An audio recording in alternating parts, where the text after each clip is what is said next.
Morning everyone, welcome back to my YouTube channel Medico Detective. तो आज के video में हम लोग देखने वाले हैं बैक केयर का एमसीक्यू। तो क्या आप लोग पढ़ के आए हैं बैक केयर का थ्योरी? अगर पढ़ के आए होंगे तो आप 20 में से 20 क्वेश्चन का जवाब दे सकते हैं सही। तो चलिए स्टार्ट करते हैं वीडियो को। पहला क्वेश्चन है कि लंबे समय से बिस्तर पर पड़े मरीज़ यानी कि बेड रिडन पेशेंट में बैक केयर देने का मुख्य उद्देश्य क्या होता है? What is the primary purpose of providing back care to bedridden patient? Option A में दिया गया to clean the clothes, B में है to prevent pressure sores, C में है to reduce body weight, D में है टू चेक बॉडी टेम्परेचर। तो यहाँ पर सही आंसर क्या हो जाएगा आप लोग कमेंट में ज़रूर बताइएगा। तो यहाँ पर सही आंसर हो जाएगा option number B, to prevent pressure sores. ठीक है, यानी कि लंबे समय से बिस्तर पर पड़े मरीज में बैक केयर देने का जो मेन पर्पस होता है ना, वो होता है कि बिस्तर से घाव या प्रेशर सोर को रोकना। ठीक है, यहाँ पे ऑप्शन नंबर बी हो जाएगा करेक्ट। बाकी आप लोग को टॉपिक का देखना है एमसीक्यू, तो आप लोग मेडिको डिटेक्टिव चैनल के ये प्लेलिस्ट में जाइए, वहाँ पे आपको एएनएम फर्स्ट ईयर प्रैक्टिकल भाइवा वाले प्लेलिस्ट में सारे वीडियोज़ आपको मिल जाएंगे। वहाँ पे आप सारे वीडियो को पढ़ सकते हैं। बाकी आपको थ्योरी का और भी इसके अलावा भी चाहिए तो आप फटाफट कमेंट कर दीजिएगा, मैं उसका वीडियो बना दूंगी थ्योरी का। ठीक है, चलिए नेक्स्ट क्वेश्चन पे चलते हैं। नेक्स्ट क्वेश्चन दिया गया है यहाँ पे कि प्रेशर शोर यानी कि प्रेशर शोर जिसको बेड शोर भी कहा जाता है, प्रेशर शोर को चिकित्सा भाषा में किस अन्य नाम से जाना जाता है? यानी कि आप लोग को एग्जाम में मेडिकल टर्म पूछा जाता है और ये भाइभा में भी पूछा जाएगा मेडिकल टर्म कि प्रेशर शोर को मेडिकल टर्म में और किस नाम से जाना जाता है। By what other name is a pressure शोर और बेड शोर नोन इज मेडिकल टर्म्स? तो यहाँ ऑप्शन में दिया गया है डर्मेटाइटिस, बी में है डेक्यूबिटिस अल्सर, सी में है सोराइसिस, डी में है एक्जिमा। तो प्रेशर शोर को अगर मेडिकल टर्म की बात करें तो प्रेशर शोर को मेडिकल टर्म में कहा जाता है डेक्यूबिटस अल्सर। क्या कहा जाता है? डेक्यूबिटस अल्सर। ऑप्शन नंबर यहाँ पे बी करेक्ट हो जाएगा। ठीक है, नेक्स्ट क्वेश्चन है कि बैक केयर देते समय मरीज को सामान्यतः कौन सी पोजीशन दी जाती है? जब बैक केयर देते हैं मरीज को तो उस टाइम किस पोजीशन, कौन सी कंडीशन होती है? Which position is commonly given to the patient while providing back care? Option A में है सुपाइन और लिथोटॉमी पोजीशन, बी में है प्रोन और लैटरल पोजीशन, सी में है ट्रेंडेलेनबर्ग पोजीशन, डी में है फाउलर्स पोजीशन। तो यहाँ पे बैक केयर देते समय मरीज को जो है जनरली प्रोन या फिर लैटरल पोजीशन में दिया जाता है। तो ऑप्शन नंबर बी हो जाएगा सही, या तो पेट के बल दिया जाता है या करवट दिला करके बैक केयर दिया जाता है जनरली मरीज को। चलिए नेक्स्ट क्वेश्चन पे चलते हैं कि बैक केयर के दौरान पीठ की मालिश करने से रक्त परिसंचरण तंत्र यानी कि ब्लड सर्कुलेशन पर क्या प्रभाव पड़ता है? What is the effect of back massage on blood circulation during back care? Option A में ब्लड सर्कुलेशन डिक्रीजेज, बी में है ब्लड सर्कुलेशन इंक्रीजेज, सी में है no effect on circulation, D में है ब्लड क्लॉट्स आर फॉर्म्ड। तो यहाँ पर बैक केयर के दौरान यानी कि ड्यूरिंग बैक केयर पीठ की मालिश करने से जो ब्लड सर्कुलेशन होती है ना, ब्लड सर्कुलेशन पर क्या प्रभाव पड़ता है, यही क्वेश्चन है। तो यहाँ पर सही आंसर हो जाएगा कि ब्लड सर्कुलेशन इंक्रीजेज या फिर इम्प्रूव्स, रक्त परिसंचरण तंत्र बढ़ता है, सुधरता है, जिससे क्या होता है कि बैक केयर सही होता है।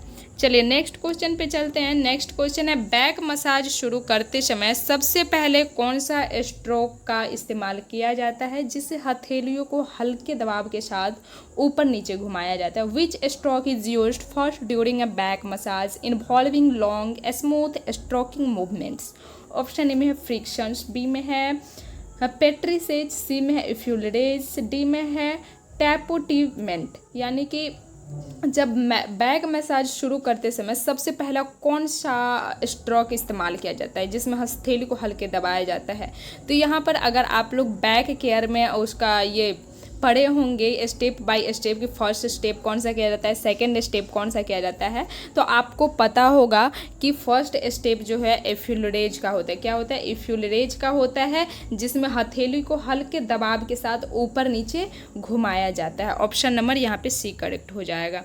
नेक्स्ट क्वेश्चन है बिस्तर पर सीधे लेटे हुए यानी कि सुपाइन पोजीशन में मरीज को प्रेशर शोर होने की सबसे अधिक संभावना किस हड्डी वाले हिस्से पे होती है? Which bony prominence is at the highest risk for pressure sore when a patient in a supine position. Option A में है नी में, बी में है सैक्रम, सी में है एल्बो, डी में है रिब्स। तो बिस्तर पर जो पेशेंट सुपाइन पोजीशन में लेटे होते हैं उस पेशेंट को जो होता है अक्सर उस पेशेंट की अक्सर बात करें तो सैक्रम यानी कि त्रिक अस्थि जो होती है कूल्हे का निचला हिस्सा होता है जिसको इंग्लिश में सैक्रम बोलते हैं। तो सैक्रम हिस्से में उसको ना ज़्यादा प्रेशर पड़ती है और प्रेशर पड़ने की वजह से क्या होता है कि उसको बेड सोर होने लगता है। तो यहाँ पर ऑप्शन नंबर बी करेक्ट हो जाएगा। ठीक है, नेक्स्ट क्वेश्चन है कि बैक केयर के दौरान त्वचा की नमी को सोखने और रगड़ को कम करने के लिए जनरली क्या लगाया जाता है। What is commonly applied during back care to absorb moisture and reduce friction on the skin? Option A में है अल्कोहल, बी में है कोल्ड वाटर, सी में है पाउडर और ऑयल, डी में हाइड्रोजन पर ऑक्साइड। तो बैक केयर के दौरान जो है स्किन की नमी को सोखने के लिए, जिससे क्या होता है फ्रिक्शन को कम करने के लिए जनरली उस पर पाउडर या फिर ऑयल लगाया जाता है। अगर ऑयली स्किन है तो ऑयली स्किन पे हम लोग ये पाउडर का यूज करते हैं। अगर ड्राई है तो उस पर, अगर ड्राई स्किन है तो ड्राई स्किन पे लोशन का यूज किया जाता है या फिर ऑयल का यूज किया जाता है। ठीक है, तो ऑप्शन नंबर यहाँ पे सी करेक्ट हो जाएगा। ठीक है, नेक्स्ट क्वेश्चन पे चलते हैं। तो नेक्स्ट क्वेश्चन यहाँ पे दिया गया है कि बेड शोर की कुल कितनी अवस्थाएं होती है। How many stages of pressure sores bed sores are there in a total. ठीक है, ऑप्शन ए में दिया गया है 2 स्टेजेज, बी में है 3 स्टेजेस एंड सी में है 4 स्टेजेस एंड डी में है 6 स्टेजेज। तो बेड सोर की जो कुल स्टेजेज होती है वो होती है 4 स्टेजेज। बेड सोर की कुल स्टेजेज कितनी होती है तो 4 स्टेजेज होती है। ऑप्शन नंबर यहाँ पे सी करेक्ट हो जाएगा। नेक्स्ट क्वेश्चन है कि बेड सोर की किस अवस्था में त्वचा पूरी तरीके से टूट जाती है और वसा दिखाई देने लगती है। In which stage of bed sore is 3 full thickness skin loss where subcutaneous fat may be visible।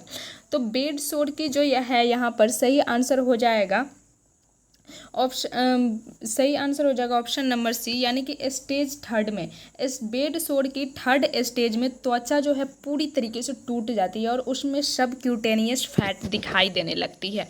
ठीक है, नेक्स्ट क्वेश्चन पे चलते हैं कि यदि किसी मरीज की पीठ पर लालिमा दिख रही हो जो दबाने पर भी सफ़ेद ना हो तो यह बेड सोर की कौन सी स्टेज होती है।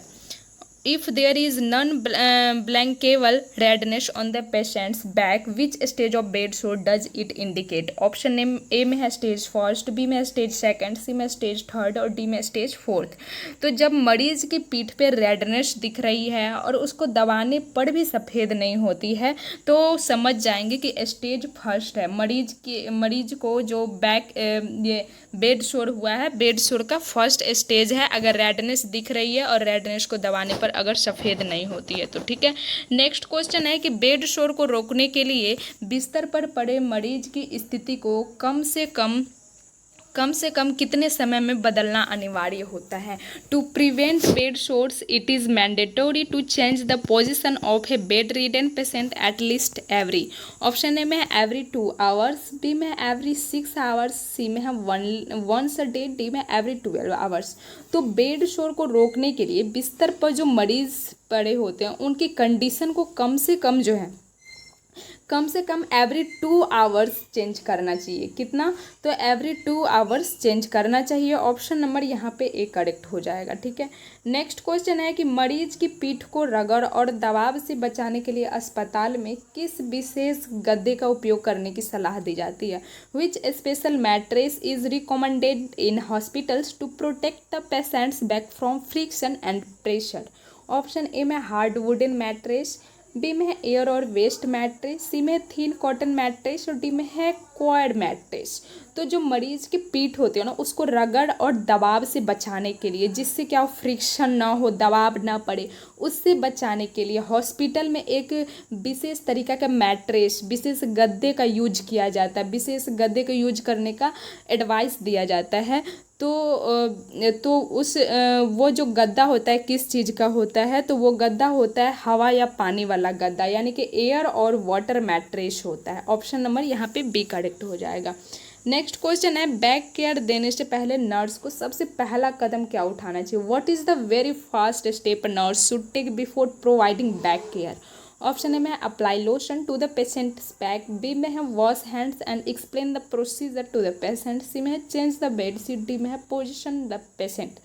तो बैक केयर देने से पहले नर्स को सबसे पहला कदम क्या उठाना चाहिए, तो यहाँ पर सही आंसर हो जाएगा ऑप्शन नंबर बी कि wash hand and explain the procedure to the patient.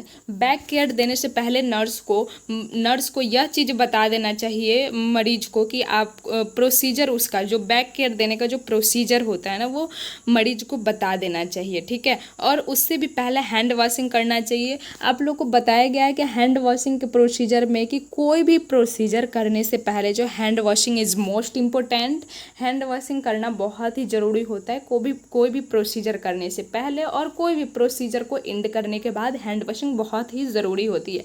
और हैंड वॉशिंग कितने टाइप्स की होती है वो आप लोग ज़रूर कमेंट करिएगा। हैंड वॉशिंग जो है 2 टाइप्स की होती है, मेडिकल हैंड वॉशिंग और दूसरा होता है सर्जिकल हैंड वॉशिंग, ठीक है। और हैंड वॉशिंग का जो है वीडियो डाल दिया गया है MCQ, अगर आप लोग थ्योरी पढ़े होंगे तो आपको 20 क्वेश्चन सही हो जाएगा। हैंड वॉशिंग वाले वीडियो अगर आप देखेंगे तो जा करके प्लेलिस्ट में आप लोग देख लीजिए। चलिए नेक्स्ट क्वेश्चन पे चलते हैं कि बैक केयर के लिए पानी का तापमान सामान्यतः कितना होना चाहिए ताकि मरीज को आराम मिले। What should be the ideal temperature of water used for back care to provide comfort. मतलब बैक केयर करने के लिए पानी का टेम्परेचर जनरली कितना होना चाहिए ताकि पेशेंट जो होते हैं उनको आराम मिल सके। ऑप्शन ए में है कोल्ड वाटर, बी में है वार्म वाटर, सी में है वेरी हॉट वाटर, सी में है आइस कोल्ड वाटर। तो बैक केयर के लिए कि जो वाटर का जनरली टेम्परेचर होना चाहिए वो होता है वार्म वाटर यानी कि 40 डिग्री सेंटीग्रेड, ठीक है। 40 degree centigrade option number B हो जाएगा करेक्ट। नेक्स्ट क्वेश्चन है मरीज को बेड शोर्स के जोखिम से बचाने के लिए बेड मेकिंग करते समय चादर कैसी होना चाहिए। To protect the patient from bed sore is how should the bed sheet be during bed making. मरीज को यानी कि जो बेड शोर हो जाता है ना उस जोखिम से बचाने के लिए बेड मेकिंग जो करते हैं उस टाइम उसकी चादर कैसी होनी चाहिए। ऑप्शन ए में है loose and untidy, D B में है tight and wrinkle free, C में है वेट एंड डैम्प, डी में थिक एंड रफ। तो मरीज को अगर बेड शोर के जोखिम से बचाना है तो बेड मेकिंग की जो चादर होती है वो होनी चाहिए टाइट एंड रिंकल फ्री, कसी हुई और सिल्वट सहित होनी चाहिए। ऑप्शन नंबर यहाँ पे बी करेक्ट हो जाएगा, ठीक है। चलिए नेक्स्ट क्वेश्चन है कि मालिश की वह विधि जिसमें हथेली के किनारों से थपथपाया जाता है जिसको टैपिंग और हैकिंग कहा जाता है, तो उस मेथड को क्या कहा जाता है। The method of massage involving streaking movement with the sides of the hands is called. Option A में है एफ्यूरेज, बी में है टैपोटमेंट जिसको थपथपाना बोलते हैं हिंदी में, सी में है फ्रिक्शन, डी में है पेट्रिसेस। तो मालिश की जो विधि होती है उसका नाम है टैपोटमेंट जिसको थपथपाना बोलते हैं। मालिश की टैपोटमेंट विधि में क्या होता है कि हथेली के किनारे से थपथपाया जाता है, ठीक है। तो ऑप्शन नंबर यहाँ पे बी करेक्ट हो जाएगा। बैक केयर देने के लिए ये बहुत ही अच्छा मेथड होता है टैपोटमेंट का। नेक्स्ट क्वेश्चन है मरीज की त्वचा पर बेड शोर के जोखिम का आकलन करने के लिए किस स्केल का उपयोग किया जाता है। Which scale is use to assess the risk of developing pressure sores on a patient skin. Option A में है ग्लासगो कोमा स्केल, बी में है ब्रैडन स्केल, सी में अपगार स्केल, डी में विजुअल एनालॉगस स्केल। तो मरीज की जो स्किन होती है ना उसको बेड शोर के जोखिम का असेसमेंट करने के लिए जो स्केल का यूज किया जाता है उस स्केल का नाम होता है ब्रैडन स्केल। उस स्केल का नाम क्या होता है ब्रैडन स्केल। ऑप्शन नंबर यहाँ पे बी करेक्ट हो जाएगा। नेक्स्ट है बैक केयर की पूरी प्रक्रिया के दौरान मरीज की प्राइवेसी को बनाए रखने के लिए किसका उपयोग करना चाहिए। What should be use to maintain the patient's privacy during the entire procedure of back care. यानी कि जब बैक केयर की पूरी प्रोसेस जो होती है ना उस टाइम मरीज की प्राइवेसी बनाने के लिए किसका यूज करते हैं। ऑप्शन ए में है स्क्रीन और कर्टेन, बी में है पिलो, सी में है वेड क्रैडल, डी में है कॉटन डॉल। तो बैक केयर देने टाइम एक प्राइवेसी बनाया जाता है, उस प्राइवेसी का नाम होता है स्क्रीन और curtains. Option number A correct हो जाएगा, ठीक है। नेक्स्ट क्वेश्चन है, यदि मरीज करवट लेकर के यानी कि लैटरल पोजीशन में लेटा हुआ है तो किस हिस्से पर प्रेशर शोर होने का सबसे अधिक खतरा होता है। If the patient is in lateral position which part is at the highest risk for a pressure शोर। ऑप्शन ए में ऑक्यूपिट्स यानी कि सिर का पिछला हिस्सा, बी में है ग्रेटर ट्रोचेटर यानी कि कुचले का पार्श्व भाग जिसको हिप बोन कहा जाता है, सी में हेल्स, डी में है सैक्रम। तो जो मरीज लैटरल पोजीशन में लेटा होता है तो उस टाइम जो है कूल्हे का पार्श्व भाग यानी कि हिप बोन में जो है प्रेशर होने का सबसे अधिक खतरा होता है जब व्यक्ति जो है, जब मरीज जो है लैटरल पोजीशन में लेटा हुआ होता है। तो यहाँ पे ऑप्शन नंबर बी करेक्ट हो जाएगा। नेक्स्ट क्वेश्चन है कि बैक केयर देने के तुरंत बाद नर्स को सबसे महत्वपूर्ण नर्सिंग जिम्मेवारी क्या निभानी होती है। What is the most important nursing responsibility immediately after giving back care? Back care देने के तुरंत बाद नर्सिंग रिस्पॉन्सिबिलिटी क्या निभानी होती है। तो यहाँ ऑप्शन ए में दिया गया leave the patient uncovered, B में document the procedure and skin condition in nurses notes, C में give medicine to the patients, D में इन्फॉर्म द फैमिली मेम्बर्स। तो बैक केयर देने के बाद एएनएम को तुरंत, नर्स को तुरंत जो है एक नर्सिंग रिस्पॉन्सिबिलिटी निभानी होती है। वो होता है कि document the procedure and skin conditions in nurses notes यानी कि प्रक्रिया और त्वचा की स्थिति को रिकॉर्ड कर लेना और नोट कर लेना। आप लोगों को पता होना चाहिए कि कोई भी प्रोसीजर करने के बाद, हैंड वॉशिंग करने के बाद उसका सारे चीज़ को नोट कर लेना चाहिए एक डायरी में।